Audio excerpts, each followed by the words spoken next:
The person running it? Yeah, I'm talking about Erika, the one everybody treats like some kind of evangelical Joan of Arc. I used to work under her, and she's not who she pretends to be. I was really frustrated that you guys weren't able to have the counter tabling for the UNF America tour, and that really pissed me off. I was aware of the plans. I have his journals that are aware of the plans. Like, there is no confusion of what's to come. A private recording has reportedly surfaced, and it appears to show Erika Kirk in a moment that was never meant for public view. That is a big reason why this clip is drawing so much attention right now, especially from people questioning whether her public image fully matches what may be happening behind the scenes. This was not a polished interview, a planned media appearance, or a carefully edited video meant to shape public opinion. Based on how the situation is being discussed, this seems to be a staff member recording a tense moment after reaching a personal limit, trying to capture what they believed was important once the usual public-facing setting was gone. That part alone stands out in a major way. People usually do not record a supervisor or workplace figure in private unless they feel there is a serious reason to do so. The decision to pull out a phone in a moment like that can suggest there were already concerns building before the recording even started, and that the person involved may have felt the situation needed to be documented clearly, so the clip itself may not be the full story at all. It may simply be the moment when someone decided that what they had been seeing or experiencing should no longer stay in the background. And if that is true, then the events leading up to the recording could matter just as much as the footage itself, which is why this situation has people watching much more closely now. The video was reportedly recorded during Erika's visit to Arizona State University, and people say it shows her speaking sharply to staff members during a tense moment. According to descriptions of the footage, she appeared visibly frustrated and made it clear that she felt her team had not done enough to respond to students expressing opposition to And my poor team is exhausted, and every time they bring this back up, what are we supposed to do, relive that trauma all over again? USA. One detail getting a lot of attention is the language reportedly used in that exchange. Critics have zeroed in on the phrase counter-program students because they say it sounds less like casual frustration and more like a strategic, highly deliberate way of viewing public response and campus pushback. That wording is exactly why this clip is making people stop and look twice. For many viewers, it does not sound like the language of someone reluctantly stepping into a public role out of obligation alone. Instead, they argue it comes across like the language of a person thinking in terms of messaging, influence, and image control rather than open dialogue. And that is where the bigger issue starts to build. Critics say this kind of phrasing can reveal a lot about mindset, especially when it seems to frame students not as people to connect with. I was really frustrated that you guys weren't able to have the counter tabling for the UNF America tour, and that really pissed me off, especially because we have some really good people that could be on campus to counter program. But as groups to manage, respond to, or steer in a certain direction. Whether that interpretation is fully fair or not, the reaction online shows that many people believe this wording offers a revealing glimpse into how Erika may approach conflict behind the scenes. When people place that footage next to the public image Erika has presented since Charlie's death, the contrast becomes the real story. That gap between image and reported behavior is what keeps fueling more questions and more scrutiny. In mainstream interviews, Erika has spoken emotionally about her staff, describing them as deeply shaken, worn down, and under intense pressure because of everything surrounding the situation. She has publicly framed the team as a close-knit group pushing through grief together, carrying a heavy emotional load while trying to keep things moving. But critics say the newly discussed footage paints a very different picture behind the scenes. Away from the studio lighting, the prepared interviews, and the carefully measured public tone, the claim is that those same staff members were being addressed in a far more tense and frustrated way. He wanted to take us in a new direction, away from the whole Christian Zionist thing. He started saying it out loud, that America's movement needed to stand on its own, that we couldn't just keep doing PR for another country. And that's when everything started changing around him. People he trusted started keeping him out of meetings. His calendar got lost more than once. Pressure being placed on them to respond more aggressively to opposition. That contrast is what has people talking so heavily right now. On one side, there is the public-facing version built around sympathy, unity, and emotional strength. On the other side, there is footage that some viewers believe shows a much colder and more demanding atmosphere when the cameras were not officially rolling. Another part of this story drawing attention is how it affects the forgiveness-based image Erika has presented publicly. She received major sympathy for speaking openly and quickly about faith, grace, and forgiveness after Tyler Robinson was identified in connection with Charlie's shooting. Now, critics argue that this newly discussed footage complicates that image and raises even more questions about what was happening beyond the public statements. The image Erika presented publicly was that of a heartbroken widow choosing grace over anger, and for many people, that created a powerful emotional reaction right away. A lot of viewers took that moment at face value and saw it as a sincere display of faith, strength, and restraint during an incredibly painful chapter. But critics say the newly discussed footage creates a very different impression behind the scenes. The same person who publicly spoke about faith, forgiveness, and unity is now being accused of speaking harshly to staff members she had also described as being like family. And the person running it? Yeah, I'm talking about Erika, the one everybody treats like some kind of evangelical Joan of Arc. I used to work under her, and she's not who she pretends to be. Charlie figured that out near the end. I think that's why he's gone. Reportedly because they did not do enough to handle student opposition at a university event. That contrast is exactly why this story is hitting so hard online. What makes this bigger is that the clip did not appear out of nowhere. It landed in the middle of claims that had already been circulating for months from people who said there were serious internal concerns about the direction of TUSA under Erika's leadership. According to those accounts, once Erika stepped into the CEO role, major changes allegedly started happening quickly, and not everyone inside the organization was comfortable with that shift. One anonymous insider had already claimed that Charlie had wanted the organization to move away from certain trends that, in their view, were slowly taking hold behind the cover of faith-based messaging. That source framed the issue as a deeper conflict over what the organization was becoming, and whether that direction still matched what Charlie originally intended to build. Critics have also pointed to comments from Candace Owens, who has publicly argued that the kind of Christianity being promoted around TPUSA under Erika's leadership. Almost everyone in senior management? Mormon. It's not random. The CIA's been recruiting from that pool forever. You know why? Because they're good at compartmentalizing. They can hold two worlds in their head, faith and function, and never let the wires cross. Perfect spooks. Perfect operators. Now, with her at the top, it's all locked down, the money's flowing, Israel is satisfied. And Charlie? He's just a ghost in the machine. Does not reflect genuine biblical values. Whether people agree with that view or not, those statements line up closely with the concerns raised by insiders. And that overlap is a huge reason this controversy keeps growing instead of fading away. In Candace's framing, the point is very direct and hard to ignore. She is not saying this is simply faith being imperfectly mixed with politics. Instead, she suggests it may be a political agenda presented through a Christian lens to gain trust, emotional support, and less resistance from the public. According to that perspective, the image itself becomes part of the strategy. Critics argue that when something is presented with strong religious language, many people naturally give it the benefit of the doubt without looking deeper into what might actually be happening underneath the surface. The discussion does not stop there either.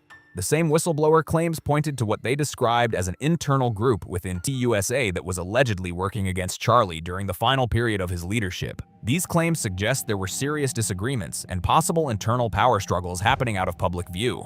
There were also allegations about financial decisions being made without full visibility from leadership. They believe, and this is why the Christian Zionism thing becomes so important, that they can hijack our emotions and tell us that it's our biblical duty to support the state of Israel, because I think the state of Israel is probably involved in what is happening at the border, in what is happening overseas. It is definitively involved in all these wars. I mean, everywhere you look, Israel pops up. Including claims that large amounts of money were being moved in ways Charlie may not have been fully aware of at the time. These are serious claims, and they remain part of ongoing public discussion rather than confirmed conclusions.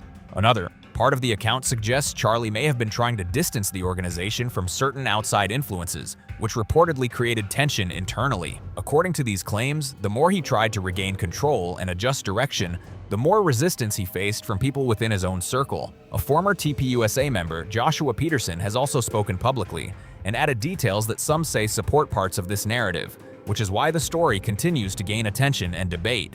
Joshua described what he said was an organized group operating inside TPUSA with goals that did not match Charlie's stated direction, and he also backed claims about financial activity allegedly happening without Charlie's knowledge or approval. These were not broad complaints or loose suspicions from someone guessing from the outside.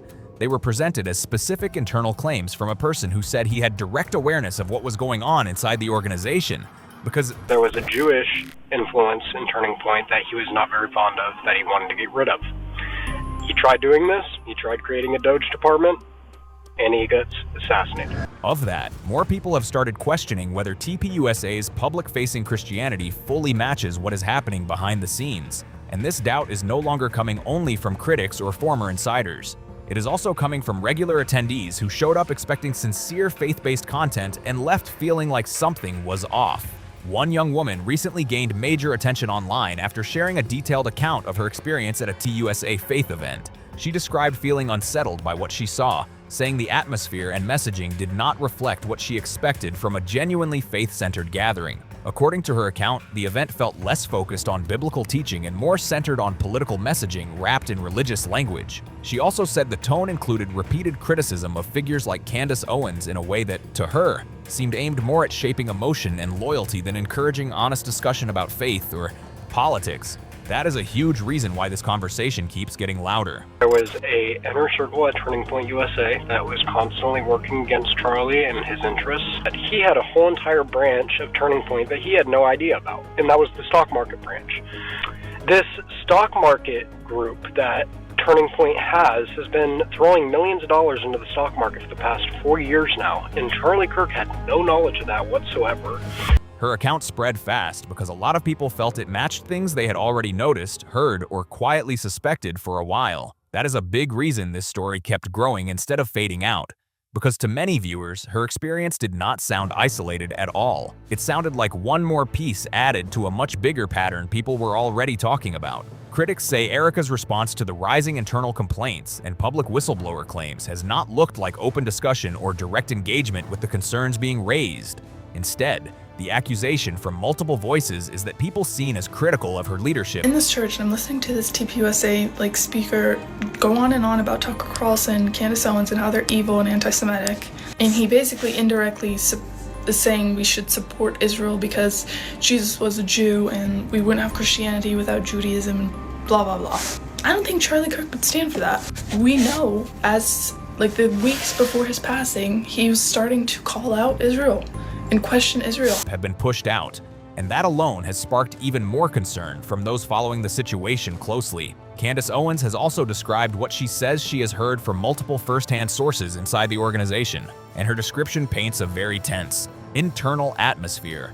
According to those claims, staff members were allegedly called into private meetings and pressured to make very clear statements of loyalty, not just to the organization or its public mission, but specifically to Erika as the central figure in charge. There are also claims that employees have been watched more closely over ordinary comments or mild criticism related to Erika, and that some departures happened without much explanation being given. These are still claims and allegations, not proven facts, but they are serious enough that they have added even more heat to the broader controversies surrounding TPUSA and Erika's leadership style. Critics argue that this is not what healthy internal leadership is supposed to look like when disagreements happen inside an organization. From their point of view, he wrote on everything. He has papers everywhere. This says, it's the priorities. It says family, children, legacy, kids number one, versus careerism, consumerism, and loneliness. That's interesting.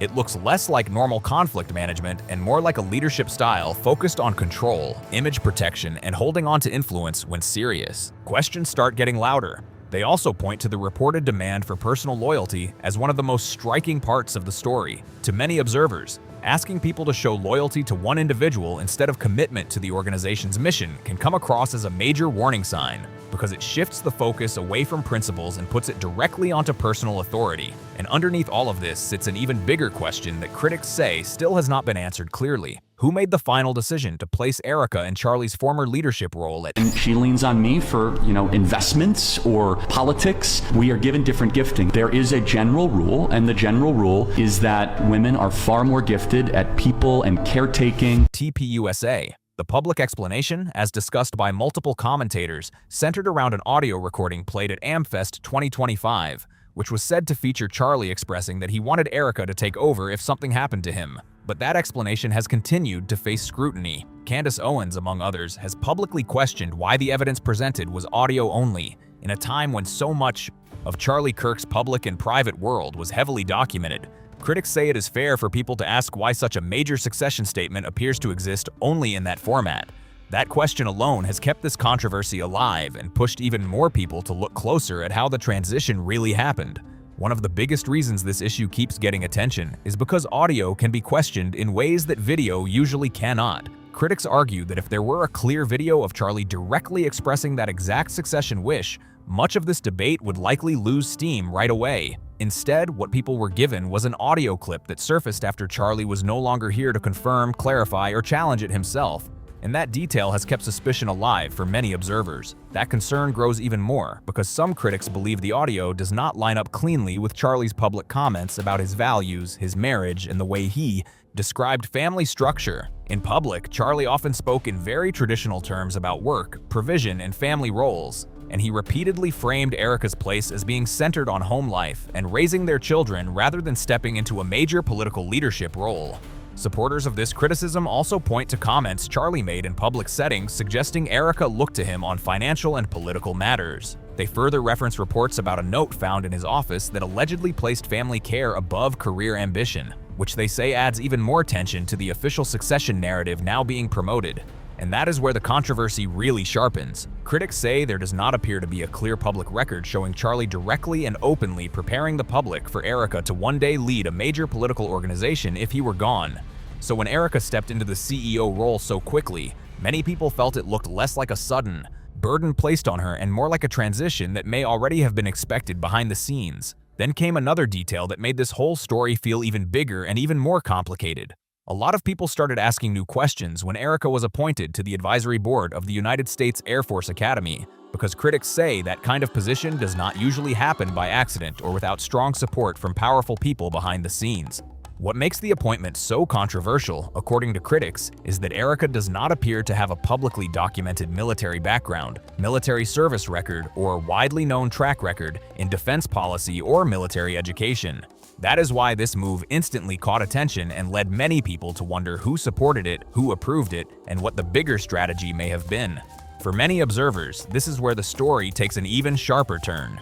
They argue that someone with real institutional influence had to believe Erika was the right fit for that role, and that naturally raises more questions about who was helping shape her public path and why. Fair or not, this appointment has become one more piece that critics say does not neatly match the image that was previously presented to the public. And when people stack everything together, the private recording, the insider allegations, the reported loyalty pressure, the audio-only succession claim, and now the military advisory board appointment, they say a larger pattern starts to come into view. To critics, it all points to an image that is facing more scrutiny than ever, with more people starting to question what may really be happening behind the scenes. Let me know what you think in the comments. Don't forget to like, share, and subscribe, and I'll see you in the next one.